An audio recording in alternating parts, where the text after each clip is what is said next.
Like you के हवाले से देख लीजिएगा आप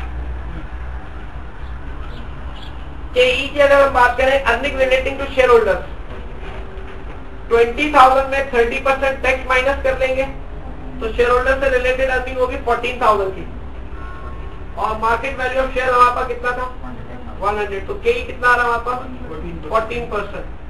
क्योंकि अनगियर्ड है इसलिए हम यू लिख लेते हैं उसके साथ सबस्क्रिप्ट में।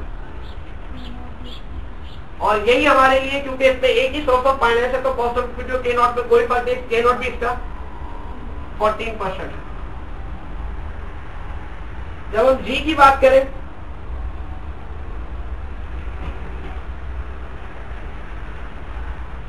जी में कॉस्ट ऑफ इक्विटी हमने प्रीवियसली कैलकुलेट किया हुआ जी के अंदर शेयर होल्डर को कितना बचता है 20,000 का ऑपरेटिंग इनकम थी 4,000 का इंटरेस्ट 16 में से हमने टैक्स रेट माइनस किया था 30% पे 11,200 की वैल्यू लिखी हुई है हमारे पास। तो आपका कॉस्ट ऑफ इक्विटी अगर आप जी के अंदर काउंट करें तो शेयर होल्डर से रिलेटेड प्रॉफिट है जो कि सारा का सारा डिस्ट्रीब्यूट होगा वो 11,200 और इक्विटी की मार्केट वैल्यू हमने फाइनली कहां सेटल डाउन की है 72 पे तो 72,000 15.5।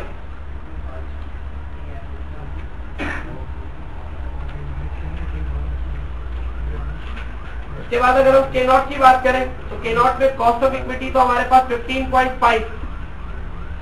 अब वेट ऑफ इक्विटी जो होगा कि टोटल कितना वेट है तो 72 डिवाइडेड बाय 112 क्योंकि हमारे पास इक्विटी थी 72 की डेट है 40 का तो टोटल है 112 तो वेट जो होगा इक्विटी का 72 होगा 112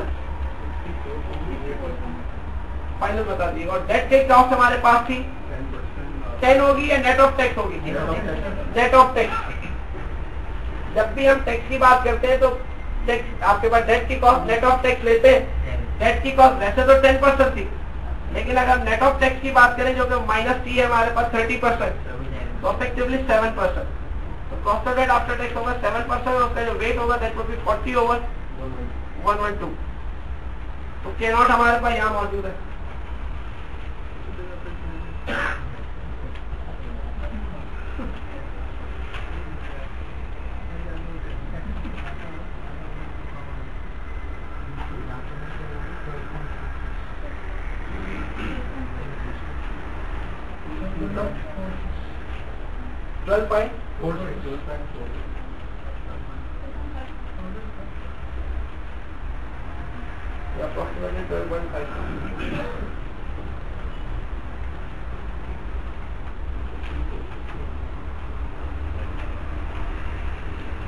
अब अगर आप देखें तो गियर्ड के अंदर cost of capital lower value पे अनगियर्ड के अंदर कॉस्ट ऑफ कैपिटल ज्यादा है जबकि गियर्ड के अंदर कॉस्ट ऑफ कैपिटल कम है।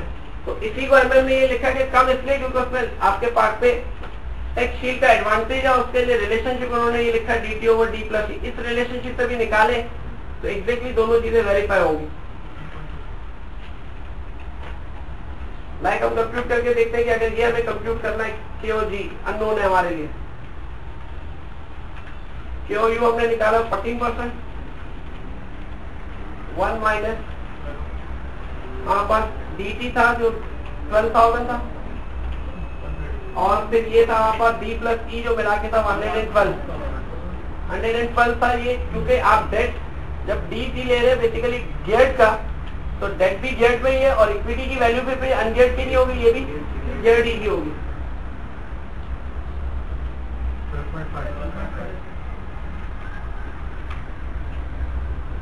तो जो वैल्यू हमने वहां निकाली उससे भी यही चीज वेरीफाई होती है।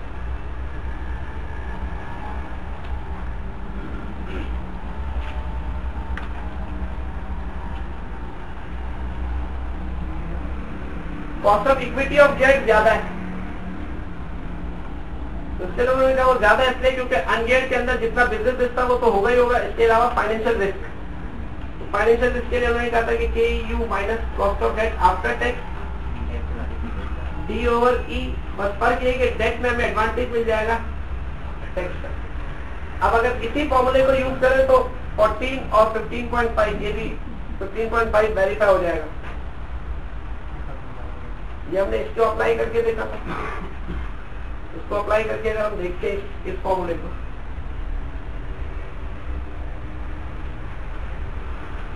%14 है प्लस 14 माइनस 7 D 40 E 72 और 1 माइनस T 1 माइनस 0.3।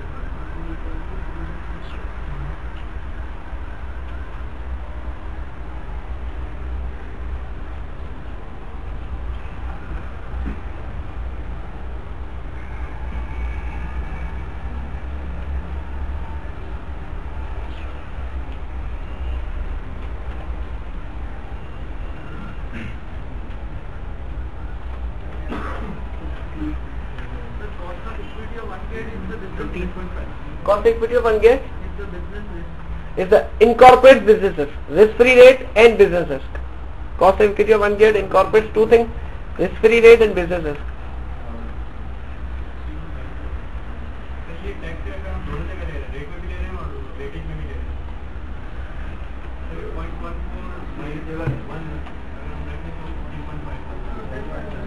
किसमें कह रहे हैं पॉइंट?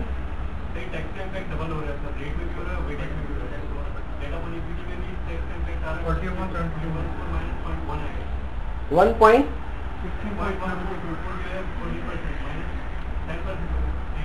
14.1 KD होगा।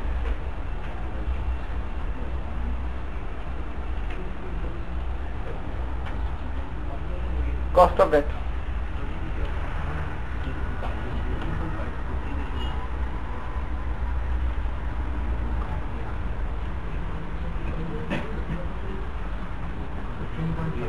15.5। नहीं, वो डिबेंचर होल्डर उसके इन्वेस्टर्स के हवाले से कि 4% वो एक्स्ट्रा प्रीमियम ले रहे हैं, हम 7% वो कंपनी के हवाले से देख रहे हैं। ये सही भी है कॉस्ट ऑफ डेट का होना, क्योंकि हम अगर इन्वेस्टर के पॉइंट ऑफ व्यू से देखते हैं तो इन्वेस्टर ये कहता है कि बीइंग लोन प्रोवाइडर मुझे 10% मिल रहा है और बीइंग इन्वेस्टर जो 14, तो वो रिस्क प्रीमियम उसका 4% है रादर देन 7। कंपनी के लिए कॉस्ट 10 नहीं है, कंपनी के लिए कॉस्ट जो है वो 7 है, तो वो फैक्ट है, वो सही है 15.5। तो अब एग्जाम पॉइंट ऑफ व्यू से हमें जो MM हाइपोथेसिस के रिलेशनशिप याद रखने विद टैक्स के अंदर, ये तीनों रिलेशनशिप है जो हमको याद होने चाहिए। इफेक्टिवली देखें तो आप इसी सेट को ध्यान में रखिएगा, टैक्स रेट 0 होता है क्योंकि अनगियर्ड और आपके टैक्स और विदाउट टैक्स के फॉर्मूला अलग अलग याद करने की जरूरत है नहीं आपको, यही एक बेसिक सेट ऑफ फॉर्मूला है। तो फर्स्ट सिर्फ इतना कि विदाउट टैक्स वर्ड के अंदर टैक्स का रेट होता है 0।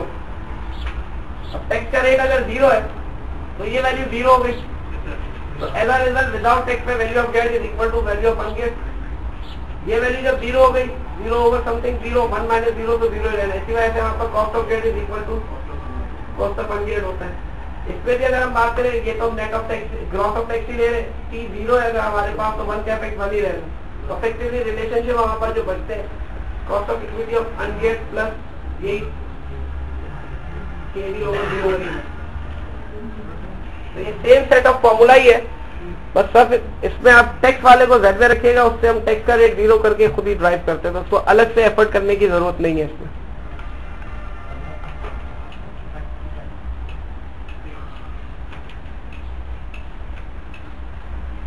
ये हमारे पास इशू अभी आर्बिट्रेज प्रोसेस के थ्रू हमने आइडेंटिफाई किया MM हाइपोथेसिस का। मेरे पास मैंने लास्ट क्लास में 3 और इश्यूज की बात की थी आर्बिट्रेज प्रोसेस की, लेकिन क्वेश्चन इस वक्त मौजूद नहीं। थर्सडे की क्लास में मैं आपको करवाऊंगा उसके अंदर, जिसमें हम आर्बिट्रेज प्रोसेस को स्पेसिफिकली टारगेट कर रहे होंगे कि जब अनगियर्ड से गियर्ड में हम परचेजिंग करें उस वक्त के सर्कमस्टांसेस क्या होंगे, और कंपनीज के जो है वो साइजेस में अगर फर्क हो, एक कंपनी जो है वो स्मॉल कंपनी एक दूसरी लार्ज है, जिसकी वजह से आपकी परसेंटेज ऑफ शेयर होल्डिंग उस तरह नहीं होगी, तो उस वक्त आर्बिट्रेज प्रोसेस को हम कैसे जस्टिफाई करेंगे, तो वो हम सेपरेटली कर रहे होंगे। मैं अभी इसी प्रोसेस के हवाले से अगर हम बात करें जहां कैपिटल स्ट्रक्चर थ्योरीज को एंड करते हैं, तो जनरली ये होता है कि फाइनेंशियल मैनेजमेंट के कोर्सेज में हम कॉस्ट ऑफ कैपिटल की डिस्कशन को या कंप्लीट करने के बाद इन्वेस्टमेंट अप्रेजल की तरफ जा रहे होते हैं कि कॉस्ट ऑफ कैपिटल के अंदर हमने कॉस्ट ऑफ कैपिटल के हवाले से जो ट्रेडिशनल रिलेशनशिप है वो कंप्यूट किए, फिर कैपिटल स्ट्रक्चर थ्योरीज के अंदर ट्रेडिशनल थ्योरीज की बात की, फिर MM हाइपोथेसिस की बात की विद और विदाउट टैक्स के हवाले से, और फिर इनकी चूंकि यही कॉस्ट ऑफ कैपिटल हमें यूज करना है as a discount rate in investment appraisal issues, फिर वहां यूज